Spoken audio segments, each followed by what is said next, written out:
What was your journey like to get to doing something from the love of your heart? Wow. Can you repeat that question?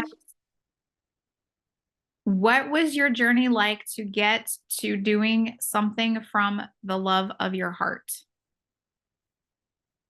Wow. For me, that was discovering that I am a writer, truly. The process was incredible. And the way it started for me was listening to the voice that I heard in my head. And okay, this is falling under the wacky woo category. You just can't make this bleep up. Um, I was told at 3 a.m. as I got up to journal, this is your job. And I thought, what? I mean, my job is to be a publicist, or so I thought. And what ended up happening was I learned that I was going through ascension big time. And Yeah. I had experienced one Kundalini awakening, and that just literally blew my entire life apart. So I just kept going with the process, and I learned that I am an empath and I'm a channeler. So in practical terms, that means I'm a medium and I'm a human antenna. And so I'm able to pick up on energy frequencies that are external to me and decipher them through emotions, the emotions that I'm feeling. And by being able to journal those emotions, I literally thought I was going to run out of words. And that was the funniest part. So this really started kicking in for me in 2019. And by the time 2022 rolled around, um, I will show you a stack of more than 20 spiral bound journals that are filled with information. And these are called downloads. So I am an avid downloader, and I've really followed my heart and just allowed this process to happen. And I didn't fight it. I fought it in the beginning, and that was Yeah. not a good idea, because when spirit tells you this is your calling, you're going to learn it one way or another, or Yeah. you're going to lose your mind in the process if your energy's not grounded. So I had to learn about energy frequencies and where they come from. They come from people, they come from the environment, they come from the self, and being able to determine where the energy is coming from was basically a coping mechanism. So I can I can make a choice, a conscious choice to put myself into that energy or take myself away from it, Yeah. for self-preservation, because not everybody is on the same wavelength as us. And when that happens, there is a disparate, there's, oh, I can't think of the word right now because I'm channeling in the moment. Uh, there's a discrepancy, let's call it that. It's different. And so it feels like a record scratch. And so following your intuition is a whole topic in and of itself. But being able to use your intuition in business and in life is a gift. And Yeah. when you go through awakening, I can tell you that you're going to be learning about things that you didn't even know were possible. Again, falls under the seriously, we can't make this bleep up. Yeah. Yeah. I mean, I, so I, this was my response to that. And I said, pain, suffering, hope, growth, healing, and thriving. That's how I responded to him. And this spectrum, so I made a fancy graphic. It's really not fancy. I made it in PowerPoint some years ago, but I'll put it up as I talk about it. So essentially there's this energetic frequency, the spectrum. So not only do we have the electromagnetic spectrum, which goes from short wave radiation, which would be X-rays, gamma rays, or gamma rays, X-rays, and then all the way down to long wavelength radiation, which is radio waves. That's what we know currently exists. Okay. I am in the belief that there are wavelengths that we have yet to discover. Just like we have elements, I think that there were some like 10 new elements discovered last year. So we're discovering things all the time. So the world as we know it right now, yes, we say, it's like this and look, it's like that. It could very radically change because of some kind of new information that was um, available to us that we were allowed to receive and experience. And so visible light is actually only on a very, very small sliver. This explains the reason why your cat or dog can see things that you can't see, or they can hear things that you can't hear, is because there is a spectrum. And so just like there is the visual component of that, but then there's also, I mean, because again, it's all energy, there are other components of that as well. And so this would be, I don't like to use the word or term ghosts, but these are spirits. These are people on the other side. This is what we understand death and after death to be, is this physical body, which everything on this planet has a time. Everything in the universe, but let's just keep it down to the planet.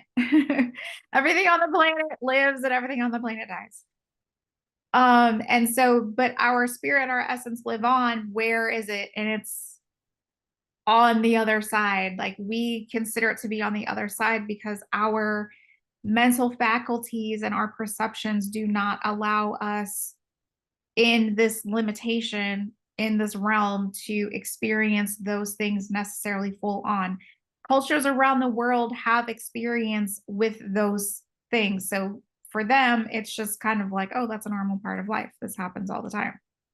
But for us, we have been conditioned to ignore, eliminate, doubt, whatever, put whatever word you like on it. And so these frequencies also live within the realm of our emotions, right? So fear, shame, and guilt are some of the lowest frequencies. And then the highest frequency is joy and enlightenment. And so that is the reason why I gave that answer that I gave, because as Denise was speaking about earlier, I'm going to use the term repulsion. Things that are not on the same energetic wavelength are on the same energetic wavelength, but are at the opposite end of that energetic wavelength that you are, you will have a repulsion. And I don't mean, insult in an insulting way, throw up, like gross. No, I'm talking about a magnetism. So the things that you're attracted to, right? So the law of attraction, the things that you're attracted to are the things that are in harmonic resonance with your soul and your heart and your core frequency. The things that are not in harmonic resonance are going to be polarized against you. So this is going to be the repulsion. So a magnetic repulsion, and you will feel it. It's the reason why you walk into a room and all of a sudden you're like, I don't even know that person, but I don't like that. It's because they're either on the exact same frequency wavelength that you're on, but at the opposite end, or they're on a completely different one. And so you're not going to drive with that person no matter how much you try to spin it. We've all been in those situations and those scenarios, right? And so, again, that's how you can also know, is this thing for me? This is following a heart-centered life. This is navigating by, I don't want to say desires in the context of intimacy, but the desires in the context of Buddhism is anything that you want, right? You could want just about anything, right? The desire of anything, but it's that desire that then turns into action. that then motivates you to go and get that thing or to pursue that thing or to meet that goal or to pick up that hobby or whatever it is that you want to do. Um, and so that's kind of the deep dive of, you know, I don't know if that's a deep dive. I would say that's scratching the surface of about 10 different topics that we could talk about, is really what it is. But I mean, that's the basics. That's the gist of kind of how it works. So I know that the things are for me because I have a harmonic resonance with it, but I also use it as a frequency check, which is the name of this podcast, right? Is frequency check. And then also we have frequency band, which is a group that we're starting up.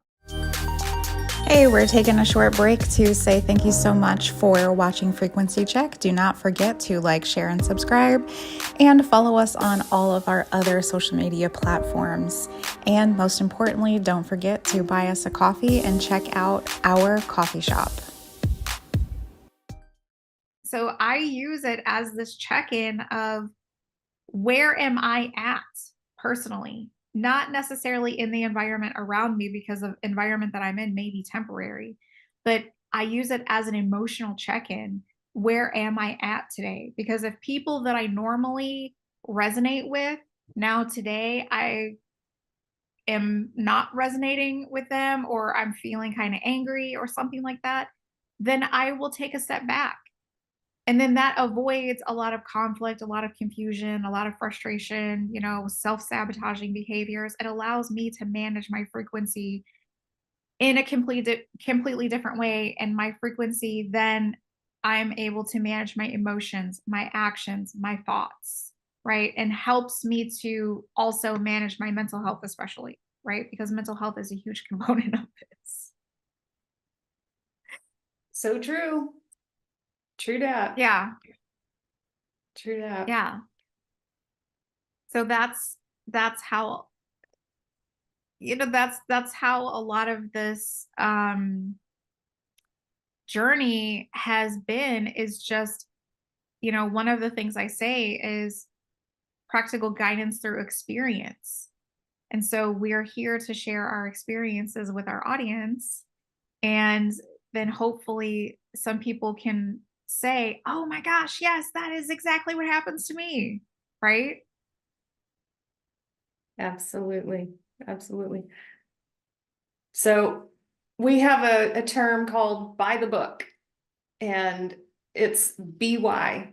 So we go by the book. We don't Yeah. make things up. We're just openly sharing, like Tasha said, our experiences through ascension, uh, and how life has its twists and turns, and how do you navigate through this awesome adventure that each of us is on, and how do we make heads or tails of change when change happens. So each of us is on this thing called the hero's journey, and each of us is the hero of our life. And sometimes it feels like the circumstances are out of our control, yet when you're able to channel into the power of intention, we have the ability to change our circumstances in a flash. And it may not feel like it in the moment, yet it's possible. It's definitely possible. So we'll be talking about loads of different topics on the hero's journey, which is literally incredible. And we've written a couple of books. Tasha's written one on spirituality, in addition to one in business and how to apply your gifts, to take a hobby or a side gig and turn it into your reality and make it your dream, so that you are living the dream. And the other part of it is, yeah, we're going to go through a lot of different life experiences, and that's everything from bliss to grief. And Yeah. when we do go through grief, and trust me, I've been through a lot of it, um, can we come out the other side laughing and being positive about the whole situation, and can we learn from the process and not let it take over our lives?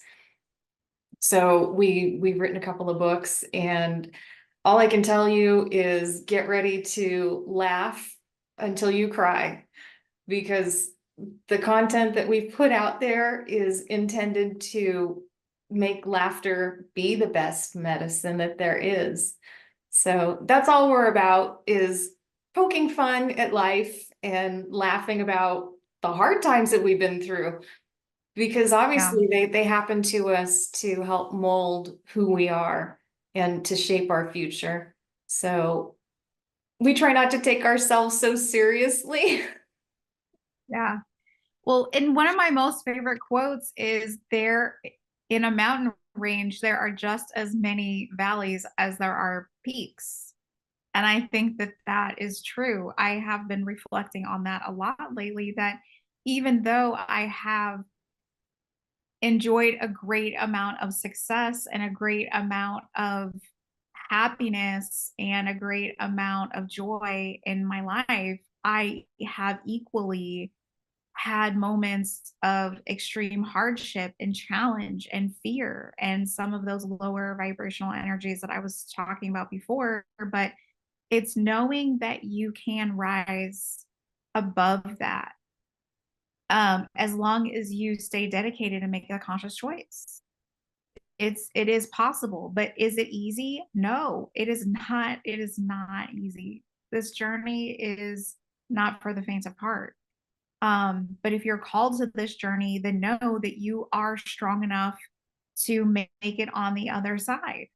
And I think that without personally knowing me and Denise, I would say that most likely that would be our attribute, our major attribute. It would be strength, because it's just knowing that when you, like, now we can see some of the hardships coming, right? And then we're kind of like, okay, it's coming. Here, I got to get ready. And so then you get ready for it, and then as you're going through it, you always work through and say, I know this is for my best and highest good. I know this is helping me to learn and grow.